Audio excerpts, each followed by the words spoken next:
guys, ito na naman ang gagamitin natin yung guys, yung Halls bar na to na pang pahalaki sa katawan, sa dibdib, braso, paliit sa tiyan, palit ng bilbil. Isa din yan sa mga ano yung guys. Meron din yan mga guys, yung roller pang ano din sa bilbil, kaya nga nakatigil na kasi ako, kaya hindi ako nakaano doon. Kaya ito muna, grabe tigasin na mga guys, kasi 40 kilos yan eh. Sa online kasi tatlong pinagpipilian yan, 20 kilos, 30 kilos, 40 kilos. 40 yung pinipili ko, kaya tigas.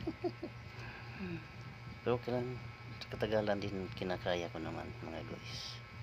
Nung una sa umpisa talaga mahirap pa 10, pero katagalan dahan-dahan na naman, nakaano na rin, nakabaluktot na rin ako ng 70. Dahan-dahan lang, araw-araw pwede na mga guys, dahan-dahan. Medyo ano naman din, improvement na naman din sa katawan ko mga guys. Thank you for watching mga guys.